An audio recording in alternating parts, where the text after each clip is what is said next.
Hugo is Martin Scorsese's new film starring Asa Butterfield, Chloe Grace Moretz, Helen McCrory, Ben Kingsley, and Sacha Baron Cohen. Hugo is a fictional, quite fantastical tale. By the end of the film, you realize that real history is being interwoven into this story. As soon as the film starts, you realize you're seeing something really special. I saw the movie in 3D. I kind of couldn't even picture it in 2D. I think the 3D adds a tremendous amount. If you're going to see this one, I would highly recommend the 3D. I do enjoy the 3D. I just think sometimes it's so subtle that it's kind of not even worth it. That's really my only complaint about it. But in this movie, it's not so subtle. It's to the point where it makes a difference. There's a sort of world created that Hugo, the main character, lives in. Like the kind of the guts of this train station. Like you're inside an early 20th century like little machine of some kind, like a clock or a toy or some other little machine with lots of gears and workings inside. And when you're in this space, I honestly don't even know how they created this space. A lot of it must have been computer generated on top of a green screen. I don't think most of it was probably done through sets and practical effects.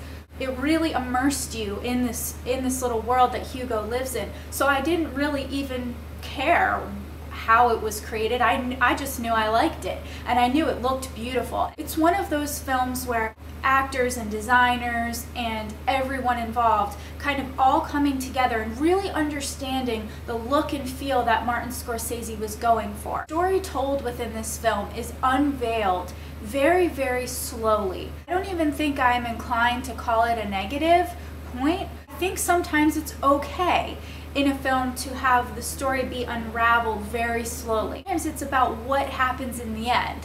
And this movie has a great ending. Sometimes for me, that's really what I want in a movie. And I feel like time and time again, I go to the movies nowadays and the ending is not as strong as I would like it to be. And having that strong, satisfying ending, either happy or sad, which I won't reveal if the ending of this movie is happy or sad, you feel like you were told a really complete and solid story. I have to talk about Martin Scorsese for a minute because I think he was one of the real stars of this film with his direction. He's an interesting director. I think he always tries to be really creative with what he does.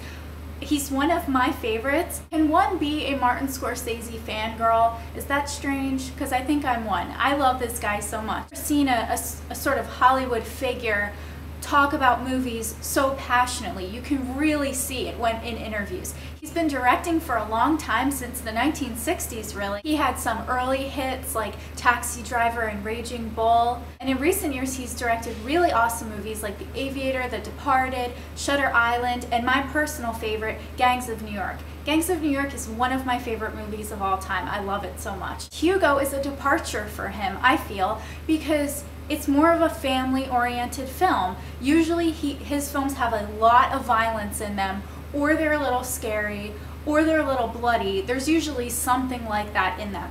And Hugo still has a few moments of kind of a dark tone. As sort of evidenced in interviews I've seen with Martin Scorsese, I sense that he's not only a history buff, but I think it's really film history that he has quite a passion for. Adults who already have a passion perhaps for studying really early film history in particular, I think they will leave feeling elated at the fact that they got to see this history being told in a really creative way, because it's being told against the backdrop of quite a fictional story.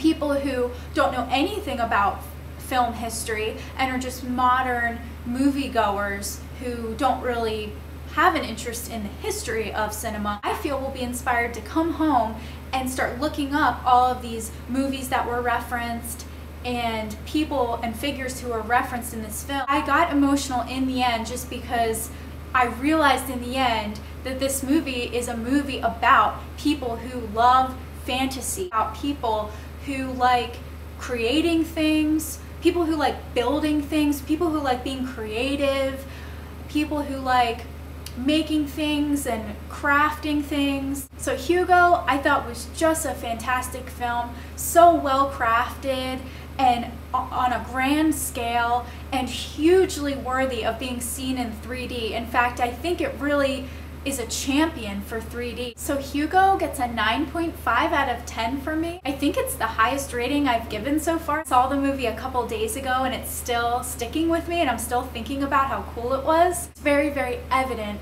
that Martin Scorsese put a lot of love and heart into this film. If you enjoyed this review and you'd like to see more reviews from me in the future, please subscribe to my page.